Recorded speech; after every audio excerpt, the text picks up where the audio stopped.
మిత్రులందరికీ నమస్కారాలు.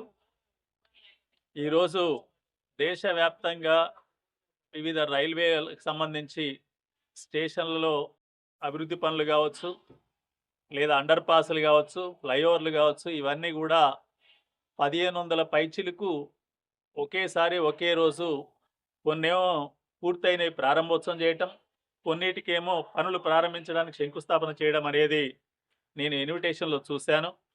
నాకు కూడా ఇక్కడికి రమ్మని ఆహ్వానం అందింది. ఈ సందర్భంగా మీ ద్వారా ప్రజలకు కానీ, కేంద్ర ప్రభుత్వానికి కానీ, ముఖ్యంగా గౌరవనీయ ప్రధానమంత్రి మోదీ గారికి తెలియజేసేది ఏంటంటే, దేశంలో చాలామంది ప్రజాప్రతినిధులు ఉన్నాం. దేశవ్యాప్తంగా ఈ అభివృద్ధి పనులకు వెచ్చించే డబ్బు ప్రతి రూపాయి కూడా ఈ దేశంలోనే పౌరుల నుంచి వస్తుంది. అందువల్ల ఈ ప్రారంభోత్సవాలు మీరొక్కరే చేయాలనుకోవటం, వర్చువల్గా చేయటం అని నేను పూర్తిగా నిరసిస్తున్నాను. ఎందుకంటే నల్గొండ స్టేషన్ ఉంది ఇక్కడ. ఈ స్టేషన్ యొక్క పనుల ప్రారంభానికి ఏ ప్రతినిధి రాకున్నా నాలాంటి వాడు వచ్చాడు, నేను ఒక శాసనమండలి సభ్యునిగా నేను ప్రారంభోత్సవం చేస్తాను, ఇంకో దగ్గర ఎంపీ చేస్తాడు, ఇంకో దగ్గర జడ్పీ చైర్మన్ చేయొచ్చు. ఆ రకంగా ప్రజాప్రతినిధులందరూ ప్రారంభించేటట్టు కానీ పనులను శంకుస్థాపన చేసేటట్టు అవకాశం గతంలో ఉండేది. ఇప్పుడు ఈ రకంగా కేంద్రీకృతం చేసి నేనొక్కనే చేస్తున్నా, నేనొక్కనే అంటే మరి భారత ప్రజలలో 141 కోట్ల మంది ఒక్క రూపాయి కూడా ఒక్క పన్ను కట్టలేదనుకోండి, ఏం చేస్తారు? ఎక్కడి నుంచి డబ్బులు వస్తాయి? ఎక్కడి నుంచి ఒక పైసా రాదు కదా. ముఖ్యంగా రాష్ట్రాలు లేకుండా కేంద్రం ఉండదు. రాష్ట్రాల ద్వారా వచ్చే డబ్బే కేంద్రానికి వస్తుంది. అందువల్ల ఇటువంటి ప్రారంభోత్సవాలు మంచిది కాదు.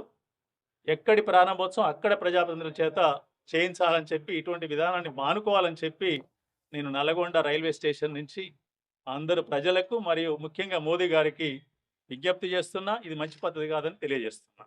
మార్నింగ్ ఆల్ అండి. నా పేరు డాక్టర్ ప్రదీప్. నేను IRTS 2015 బ్యాచ్ సీనియర్ DCM గుంటూరుగా వర్క్ చేస్తున్నాను. సో దిస్ ఈజ్ అంటే అమృత్ భారత్ స్టేషన్ స్కీమ్స్లో so Nalgonda is selected for Amrit Bharat station స్కీమ్లో రైల్వే స్టేషన్ డెవలప్మెంట్గా వర్క్ స్టార్ట్ చేశారండి. సో దీనికి almost 6 to 9 crores establishment cost అవుతుంది.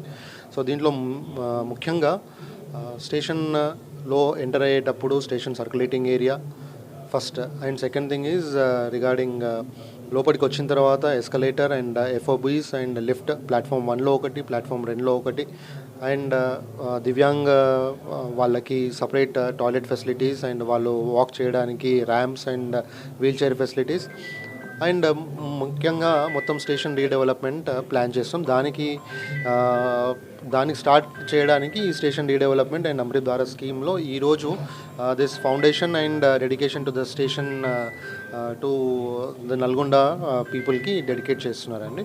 ఆల్మోస్ట్ 6 to 9 crores చేస్తున్నారు. ఏం సార్?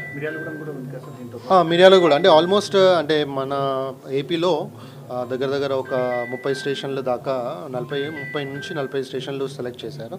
అండ్ మొత్తం ఏపీ తెలంగాణ కలిపి దగ్గర 120 స్టేషన్లు. అండ్ ఇంకొకటి దీని దగ్గరలో ఉన్న RUBs అంటే స్టేషన్కి అప్రోచ్ ఉన్న RUBs కావచ్చు, ROBs, ఎక్కడైనా level crossing gates all elimination and దాని కింద వెళ్ళడమా ROB వెళ్ళడమా అనేది సో అలా కూడా ప్లాన్ చేశారు. సో దట్ ప్యాసింజర్స్కి అందరికీ ముఖ్యంగా no safety hazard or LC gate ఎప్పుడైతే క్రాస్ చేస్తున్నారో అప్పుడు యాక్సిడెంట్స్ అలాంటివి ఏం జరగకుండా so Indian railways has taken care of moving the passengers or pedestrians, whoever it is, either under the rail bridge or either rail over bridge.